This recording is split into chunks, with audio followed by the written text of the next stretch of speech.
Oi pessoal, tudo bem?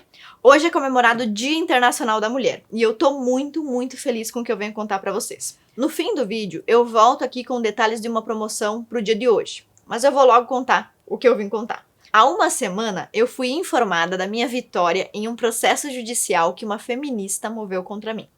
A decisão dos 3 juízes, já em fase de recurso, foi confirmada pela primeira sentença, que é a sentença da doutora Vânia Peterman. Ou seja, a professora que me processou perdeu a primeira vez, entrou com um recurso e perdeu pela segunda vez.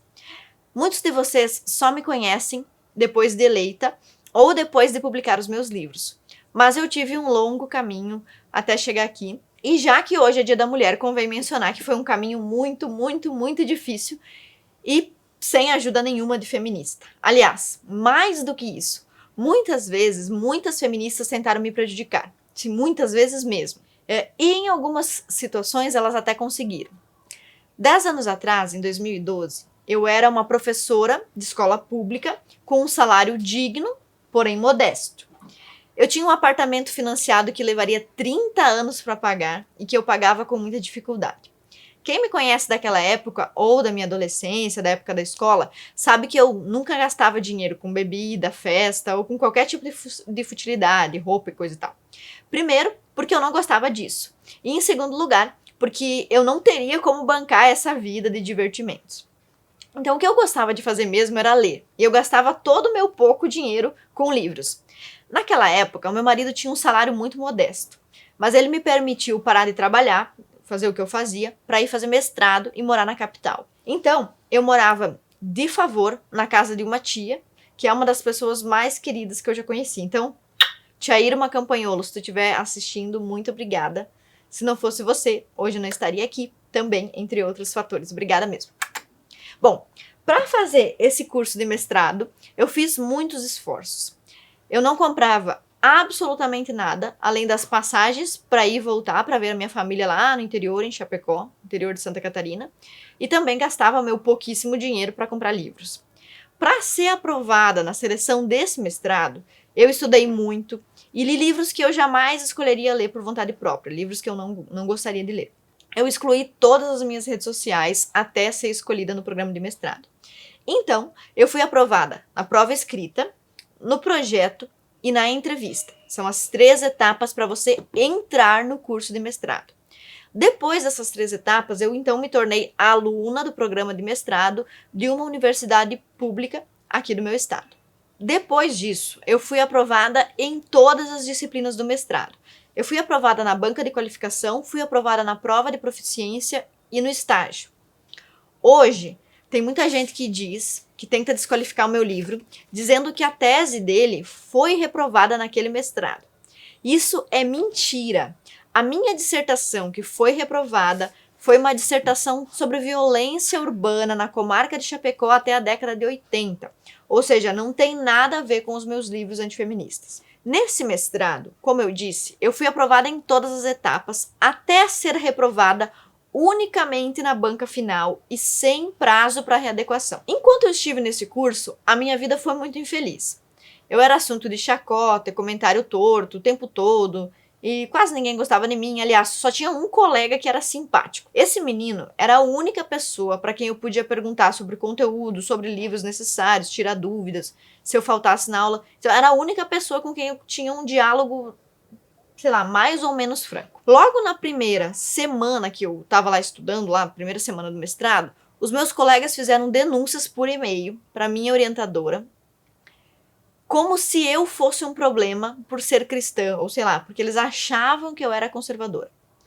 Então, só para você ter uma ideia do ambiente onde eu estudava, assim, um ambiente totalmente averso ao cristianismo, ao conservadorismo, você está vendo aí na tela uma foto da porta do diretório acadêmico do meu curso.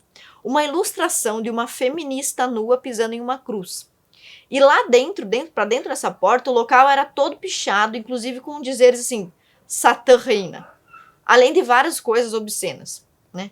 Então, isso tudo que eu tô contando para vocês aconteceu 10 anos atrás, em 2013. Eu não sei onde que você estava em 2013, mas ser aluna do Olavo de Carvalho, ler livros conservadores e ser cristã de verdade em um curso de ciências humanas, naquele cenário acadêmico, era assim, nossa, um escândalo, era absurdo.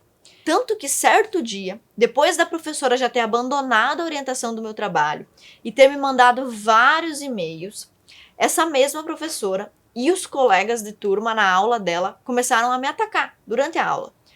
Começaram a me criticar, falaram inclusive mal do professor Olavo, das coisas que, segundo eles, eu acreditava, porque eu nunca tinha falado sobre isso. Então, eu peguei meu telefone celular e gravei tudo o que estava acontecendo na aula. A professora até disse o seguinte: quem não é feminista nem deveria estar aqui nessa sala de aula. Eu não vou citar o nome dessa professora que perdeu o processo essa semana, porque eu nunca citei mesmo o nome dela, afinal o problema era muito maior do que ela, o problema não era só ela. Às vezes até eu olho para trás e fico pensando que, sei lá, de certa forma, ela também era vítima dos colegas esquerdistas. Em um e-mail que ela me mandou lá em 2013, no início das nossas aulas, ela disse que estava sendo cobrada pelos outros esquerdistas, pelos alunos, pelos colegas dela que também eram de esquerda. Então, às vezes, quando eu penso nisso, eu penso, pô, será que no fim também ela foi mais uma vítima desse sistema? Enfim. Contra mim, eu sinto que ela fez muitas coisas. Mas será que ela não fez isso movida por algo por trás? Enfim, são muitas dúvidas, né? Eu, sinceramente, digo pra vocês que não tenho mágoa dela, não tenho raiva dela. Mas, às vezes eu me pego pensando no, cara, por que ela fez isso? O que leva uma pessoa a fazer isso? Bom, mas enfim, eu era uma menina pobre, minha família fazia muito esforço para que eu pudesse estudar na capital, e além disso, eu já era muito sozinha no ambiente, tanto na cidade, não conhecia ninguém, não tinha amigos, quanto na própria universidade.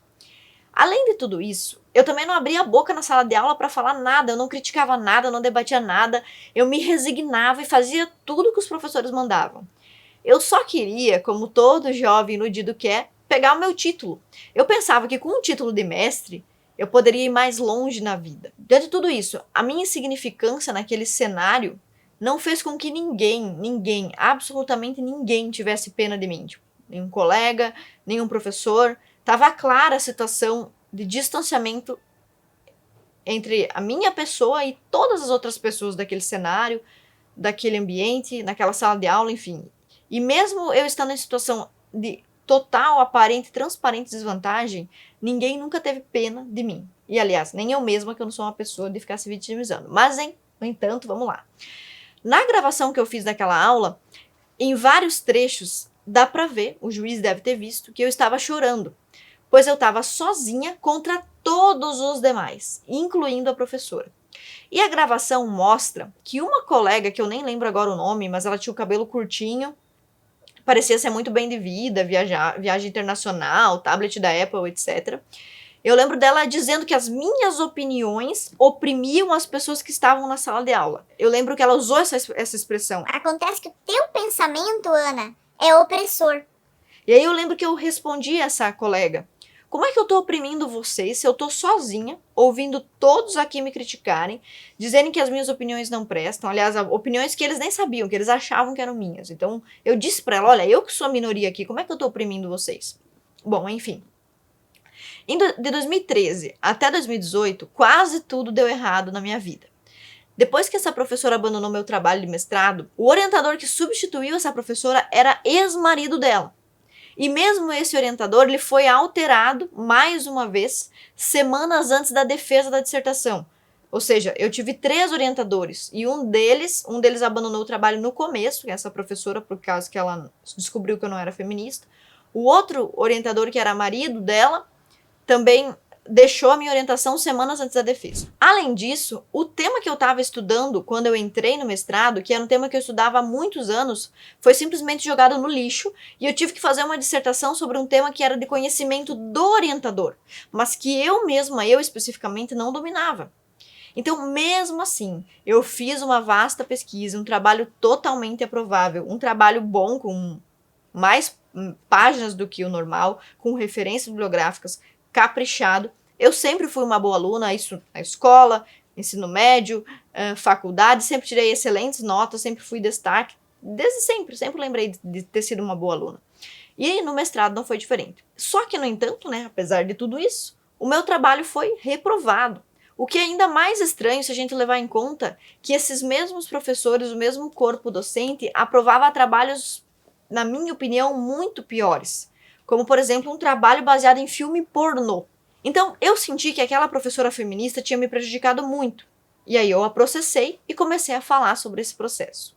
Eu nunca falei sobre ela, eu não citava o nome dela, mas eu falava do processo. Nessas ocasiões em que eu falava do processo, eu falei que o juiz aceitou a minha gravação da aula como prova fonográfica, anexei documentos, e-mails, para tentar provar que eu havia sido discriminada por causa da minha convicção religiosa e política. Então eu fui até Brasília em 2014 e em 2017 para falar sobre esse caso no Congresso. Que não foi só um caso de doutrinação, mas também um caso de perseguição ideológica e partidária. Eu ingressei num mestrado numa instituição pública estadual e no primeiro dia de aula, após o primeiro dia de aula, lógico que eu entrei lá meio escondida, né? Ninguém podia descobrir que eu era terrivelmente cristã. Mas eles me descobriram no segundo dia e eu recebi um e-mail da professora e orientadora. E dizia o seguinte: Ana, bom dia. Estou recebendo muitos e-mails com estes links, onde você se mostra não feminista e etc. E eu estou sendo cobrada por seres minha orientanda. Você tem todo o direito de ser conservadora, mas não combina com a pesquisa, nem com as práticas da universidade. Tipo, tudo bem, você pode ser, mas longe daqui. Quer dizer que as pessoas estão na mesa que eu estou aqui emocionado, que eu não pensei que existisse gente como vocês. Sinceramente. Eu vim expor aqui o meu caso, que começou em 2013, e agora é uma ação de danos morais no Tribunal de Justiça de Santa Catarina. É o caso de doutrinação e perseguição religiosa de uma professora, por causa de concepções da minha vida que são transmitidas pela internet, pelo YouTube, religiosas. Ela empreendeu uma verdadeira sabatinada assim, durante a aula, né? Com os colegas contra mim. Foi assim que eu conheci o Magno Malta, Marco Feliciano, Jair Bolsonaro, ministra Damares, que na época ainda não era ministra, obviamente, era secretária da bancada evangélica. Então foi assim que eu conheci as pessoas, Eduardo Bolsonaro, fiz amizade com ele e tudo mais. Quando ninguém imaginava, em 2014, que um dia o presidente Bolsonaro seria o presidente, né? Então, naquela época, eu era, assim, uma pessoa muito, muito, muito simples e sem nenhum recurso. Eu não tinha dinheiro nem para pagar um advogado especialista. Então, fui eu mesma que redigi a petição inicial e entrei na justiça através do Juizado Especial Cível, sozinha, contra professores, universidade, até partido político se meteu no processo. Até teve uma deputada estadual aqui em Santa Catarina que fez uma moção na Assembleia Legislativa em favor dessa professora feminista que eu dizia estar me perseguindo. Inclusive, só abrindo um parênteses, essa deputada que fez a moção contra mim, não me lembro se foi em 2016 ou 2017, essa deputada, na eleição seguinte, não se reelegeu por um voto. Por causa de um voto. Essa deputada que fez a moção contra mim não se elegeu. Bom, mas por que eu fiz tudo isso sozinha? Além de eu não ter condição, não ter dinheiro, eu queria mostrar para as pessoas, eu queria encorajar outras pessoas, outros jovens, a não aceitar esse tipo de constrangimento em sala de aula. E eu queria mostrar que, assim como no meu caso, essas pessoas podiam abrir um processo, podiam entrar com um processo totalmente sozinhas, até mesmo sem advogado no início. Então, eu fiquei conhecida por causa disso. Foi um ato de coragem da minha parte. Quem conheceu, assim, milhares de páginas de processo, quase 1000 páginas de processo, sabe o quanto eu fui corajosa e o quanto eu enfrentei, assim, pessoas muito maiores do que eu, em número também. Era eu sozinha, meu pai, naquela época, foi meu primeiro advogado, que não era especialista nesses casos, então era nós dois contra todo mundo. Então eu realmente fiquei muito conhecida por causa disso. E aí, a partir de então, eu virei um alvo para as feministas. Uma vez, eu me lembro que eu consegui um bom emprego em uma escola particular, mas uma feminista ligou nessa escola e no dia seguinte eu fui demitida. Naquele ano, quase que eu não encontrei escola para dar aula. E se isso acontecesse, eu não ia nem conseguir pagar minhas dívidas, minhas despesas, minhas contas básicas para sobreviver. Imagina, tipo, o quanto que as feministas conseguiram me atrapalhar. Os meus pais foram as únicas pessoas que continuaram me ajudando, quanto mais as feministas me prejudicavam. Eles me davam suporte, apoio, mas era assim, eu e meus pais. As feministas nunca levaram em conta que eu era uma mulher e uma mulher que estava querendo ser independente, não só financeiramente no mercado de trabalho, como também intelectualmente. As feministas, elas não aceitam que você tenha sucesso, talento ou uma vida intelectual, se não for debaixo das asas do movimento feminista. Então eu senti tudo isso na pele. Eu sei como é que é essa experiência. Isso em 2013, 14, 15, 16. Em 2018, eu perdi esse processo. O juiz aceitou as minhas provas, nem a própria ré conseguiu impugnar a prova. Então, a prova era verdadeira, ela não disse que a prova era falsa, que aquela gravação era adulterada, nada disso. E o próprio juiz aceitou a minha prova. Ele aceitou a prova fonográfica, que é a gravação da aula, e também aceitou as provas com documentos e com e-mails. Porém, o juiz entendeu que o aluno assume o risco desse tipo de coisa, sei lá, constrangimento, humilhação, quando ele debate em sala de aula. Na verdade, eu não concordo com a decisão do juiz, pois eu não aceitei nenhum debate. Eu fui criticada por opiniões que eu nem tinha expressado em sala de aula, eu não fui convidada, não houve um debate, eu fui simplesmente achincalhada. E eu não acho certo uma instituição pública, universidade pública, fazer acepção dos alunos pelas suas opiniões íntimas. Enfim, eu perdi a primeira instância desse processo, deixei de dar atenção a isso, de uma certa forma porque eu estava cansada. E também porque chega uma hora que você, sei lá, cansa mesmo, né? De 2013 a 2018, 5 anos. Acontece que essa professora que eu havia processado, em seguida, moveu 2 processos contra mim. Um processo pedia minha detenção por injúria, calúnia e difamação. E o outro processo pedia 40 mil reais por eu ter falado do meu constrangimento em sala de aula numa audiência pública no Congresso, em um vídeo de 2017 que está até hoje disponível na internet. Segundo a professora, ela se sentiu ofendida e prejudicada, pois muitas pessoas a reconheceram pela voz da gravação que eu havia colocado lá no Congresso. Eu mostrei a gravação, o áudio, tudo, para mostrar para os deputados que havia esse problema, mas eu não disse o nome dela e nem coloquei a foto dela. Inclusive, teve um deputado que perguntou, se não me falha a memória, foi o Marcos Feliciano, que perguntou qual o nome dela. E eu disse no próprio microfone, olha, minha intenção não é difamar ninguém, então eu não vou dizer o nome. Eu não vou citar nomes, nem da instituição, nem da professora, porque embora ela tenha tentado me prejudicar, a minha intenção aqui não é essa. Eu acho que não faz sentido esse processo que ela moveu, porque eu preservei a identidade dela o tempo todo, e no fim das contas nem existem tantas pessoas assim que conhecem essa mulher para reconhecer a voz dela lá em Brasília. Então, como eu sou filha de um advogado, mesmo sendo uma menina muito simples, mesmo naquela época, eu estava sempre preocupada em não cometer injustiças. Até me lembro que no começo do programa do professor Olavo, chamado Throat Speak, um programa que a gente assistia sempre, o professor começava sempre invocando que nenhuma injustiça se cometa nesse programa. Estamos aqui de volta. Como sempre, começamos invocando a Santíssima Virgem Maria, o Santo Padre Pio de Pietrelcina, para que roguem a Deus que nenhuma injustiça se cometa nesse programa. Então eu tinha sempre essa coisa na memória, assim, não cometer injustiças, né? Não ser trouxa, se eu fosse atacada, reagir, mas não cometer injustiça. Então hoje, finalmente, eu venho aqui compartilhar com vocês que esse processo foi julgado em fase recursal e a sentença dos 3 juízes não me condena a pagar nenhuma indenização por ter feito esse processo inicial e por ter reclamado.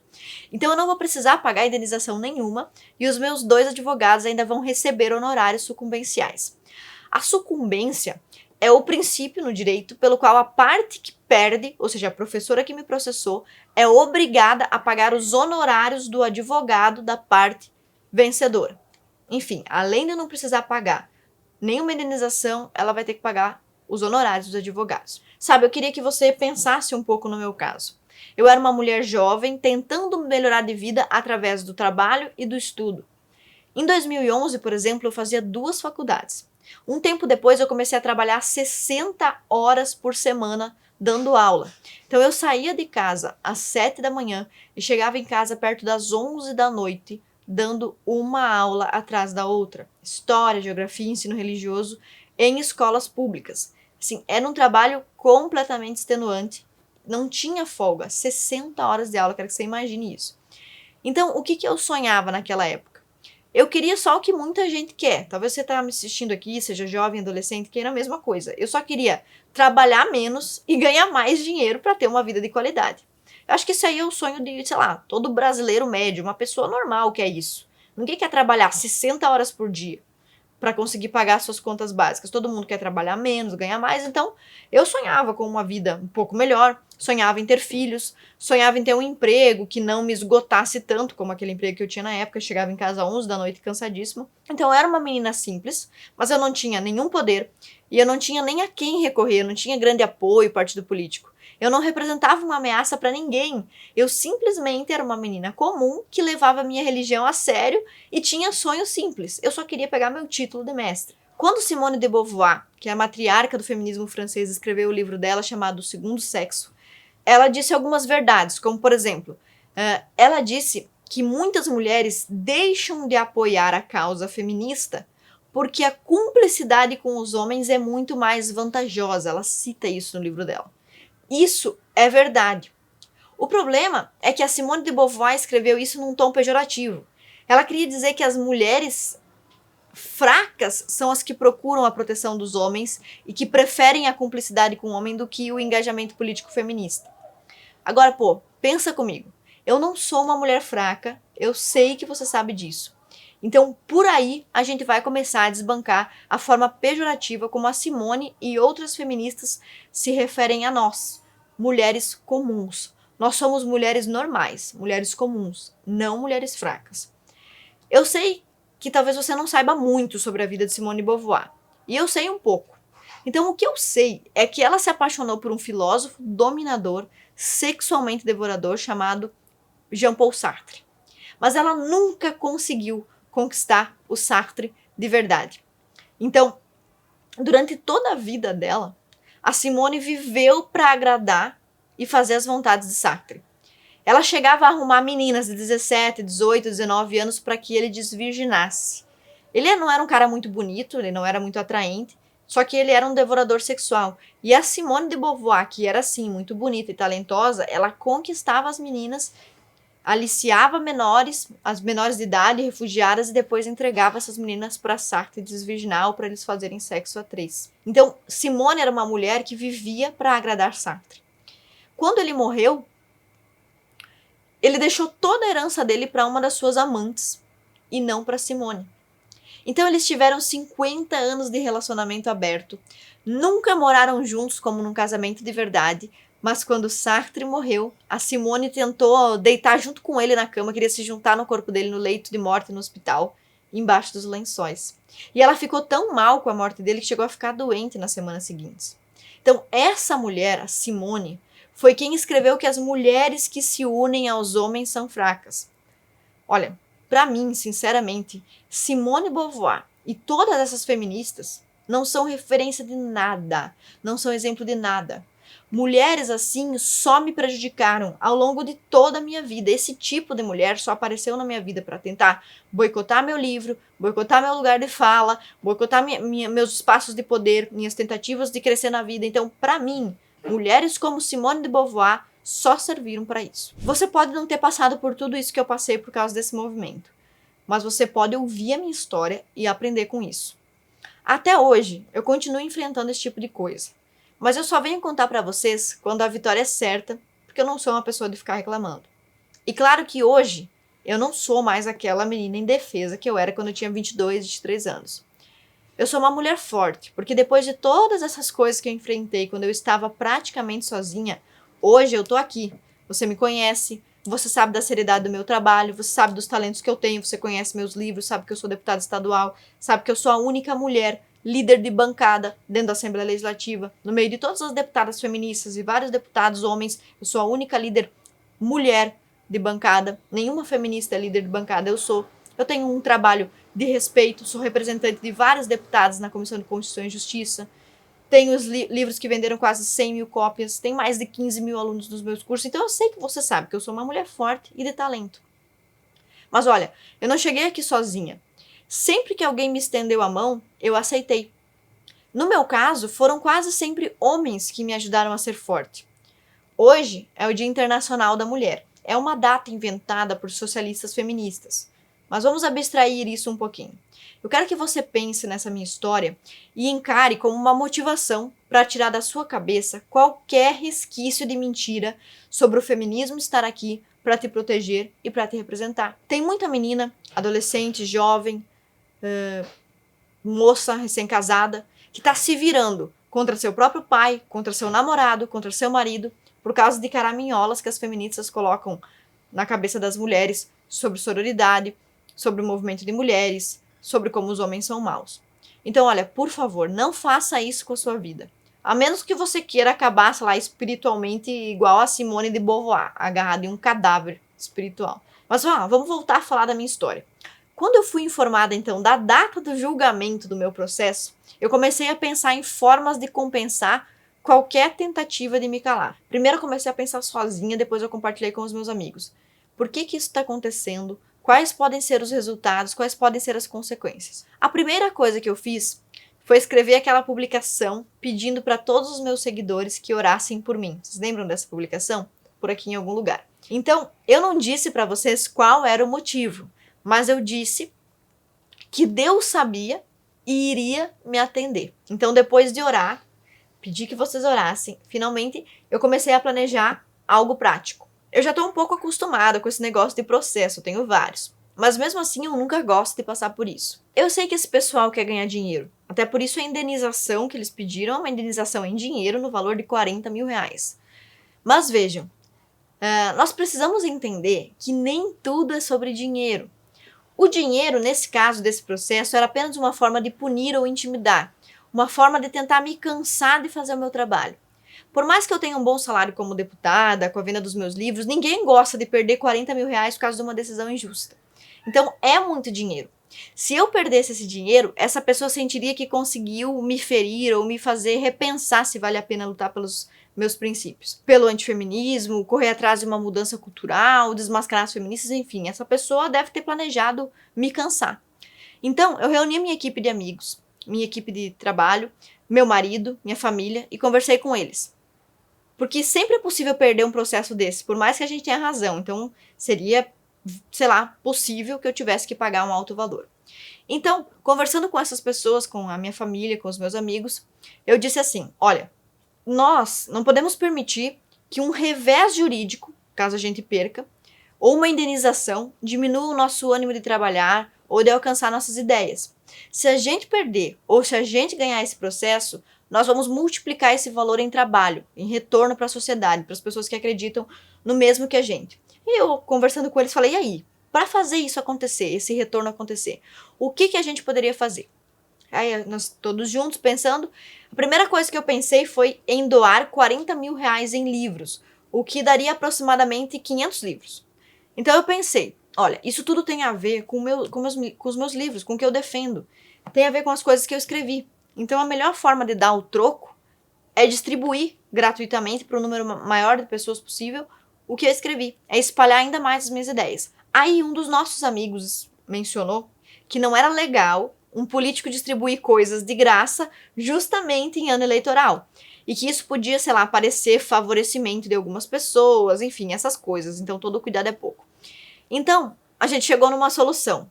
Vamos distribuir uma cópia de cada livro meu para as principais bibliotecas públicas do estado, para que ninguém aqui em Santa Catarina fique sem ler um livro meu. Nós distribuímos exemplares do meu primeiro e do meu segundo livro em todo o estado de Santa Catarina, em todas as regiões, em mais de 20 cidades. Então, a partir de agora, você que é catarinense pode procurar as bibliotecas públicas municipais das seguintes localidades: Chapecó, São Miguel do Oeste, Xanxerê, Joaçaba, Joinville, Canoinhas, Jaraguá do Sul, Lages, Curitibanos, Fraiburgo, Brusque, Caçador, Itajaí, Balneário Camboriú, Navegantes, Itapema, Palhoça, São José, Criciúma, Tubarão, Araranguá e aqui em Florianópolis, 3 lugares tem o meu livro, os 2 livros para você pegar emprestado e ler. A Biblioteca Pública Estadual de Santa Catarina, a UFSC, Universidade Federal de Santa Catarina, e a UDESC, Universidade do Estado de Santa Catarina. Então, o primeiro retorno que nós demos para a sociedade após saber desse processo, do julgamento desse processo, foi transformar e espalhar ainda mais esse livro. Então, você que mora nesses municípios, você vai na biblioteca pública, pega o livro emprestado, lê e devolve para que outra pessoa possa ler também, certo? Além disso, Na semana em que estava marcado o julgamento, nós, do Clube Campanholo e do Clube Antifeminista, oferecemos 20 vezes o valor da indenização aos nossos alunos do clube. O nosso curso antifeminista tem duração de 1 ano, tem mais de 60 horas de aula e custa aproximadamente R$300. Só que nós multiplicamos R$40 mil da indenização por 20 e distribuímos mais de R$800 mil em desconto. E assim, mais de 3 mil novos alunos fizeram a sua matrícula com bolsa de 75% de desconto no início do mês passado e agora no início desse mês de março. E mais, hoje, Dia da Mulher, 8 de março de 2022, especificamente hoje, mais uma vez, nós vamos colocar o preço do nosso curso lá embaixo para que mais alunos possam estudar conosco. Só para você ter uma ideia, só a nossa primeira aula, que foi a aula inaugural, a aula magna, custou em torno de R$40 mil. Para a gente fazer tudo, né? Para a gente pagar os créditos das músicas, que nós pagamos todas as músicas que nós usamos. Tinha música que custava R$1.000, tinha música que custava R$3 mil, para pagar o estúdio que fez, para pagar tudo, para fazer uma aula magna bonita para você aprender com a gente. Além disso, nós contratamos professores que vieram do Brasil inteiro. Tem alguns ainda que a aula nem foi disponibilizada, né? Porque não chegou o módulo daquele assunto. Mas tem advogado, tem biomédico, farmacêutico, tem médica. Sim, tem gente do Brasil todo, São Paulo, Norte, Nordeste, aqui do Sul, especialistas, escritores. Então a gente contratou muitos professores. Nós fizemos entrevistas com pessoas que falam sobre direitos do homem, direitos da mulher. Então a gente fez um trabalho de muito tempo e dedicação e você vai poder comprar isso hoje, no Dia da Mulher, por uma parcela mensal de R$15, R$15 por mês. É muito barato. Compara esses R$15 por mês com o investimento de R$40 mil que a gente fez só em uma aula. Então, por que a gente está fazendo isso? Quando esses processos acontecem contra mim, contra as minhas empresas, eles não têm exatamente o objetivo de nos tirar dinheiro. O objetivo é diminuir o alcance das nossas ideias, é enfraquecer o movimento antifeminista, que nem é um movimento que existe de fato, né? É um grupo de pessoas indignadas com o feminismo. Não existe um movimento, um partido, uma ONG. Então, enfraquecer as nossas ideias, me desmoralizar o meu trabalho. Então, nós não vamos permitir que isso aconteça. Então, nós já fizemos esta primeira promoção maluca com mais de R$800 mil de desconto. Então, R$800 mil em bolsa de estudo distribuídas para 3 mil alunos que pagaram só 25% do valor total. E hoje, no Dia da Mulher, nós estamos colocando novamente o nosso curso com um super preço a R$15 mensais. Além disso, os meus 2 livros, Feminismo, Perversão e Subversão, que já vendeu mais de 70 mil cópias, e Guia de Bolso contra Mentiras Feministas, que vendeu 20 mil cópias. Os 2 estão também com descontos por menos da metade do preço lá na Livraria Campanholo. E também, por fim, quero terminar agradecendo vocês que me ajudam, me dão força, que me ajudam a levar esses livros adiante. Você que já comprou esse livro em algum momento da sua vida, saiba que você é um grande patrocinador desses projetos, do bom preço que a gente coloca nos nossos cursos, das promoções que a gente consegue fazer, do material que a gente entrega para você aqui no Instagram, inclusive a aula, espetáculo do Clube Antifeminista, que foi gratuita, que está disponível no YouTube. Então, graças a todos vocês que são meus seguidores, meus apoiadores, é que a gente consegue fazer tudo isso. E graças a vocês também que eu consigo ter força para encarar tantos processos e tantos problemas. Então, obrigada por tudo. Continuem orando por mim. E apesar dessa ser uma data socialista, feminista, comunista, apesar disso, hoje é um dia oportuno para você que é mulher lembrar de todos os privilégios, de toda a graça, de toda a beleza que é ser mulher, ter a condição, o privilégio de gerar uma vida, de viver a feminilidade. Isso tudo é muito lindo. Então, apesar de toda a origem dessa data, feliz Dia da Mulher para você e lembre-se da minha história sempre que você ouvir falar do movimento feminista. Super beijo! Continue aprendendo sobre feminismo gratuitamente, assistindo a nossa aula espetáculo disponível no YouTube. Uma análise sobre a história das mulheres usando a música popular brasileira. Uma aula com mais de 1 hora de conteúdo. E se quiser ir mais longe, você pode estudar conosco fazendo a sua matrícula no maior clube antifeminista da América Latina, por um preço inacreditável e mais de 60 horas de curso. Acesse o site e saiba mais.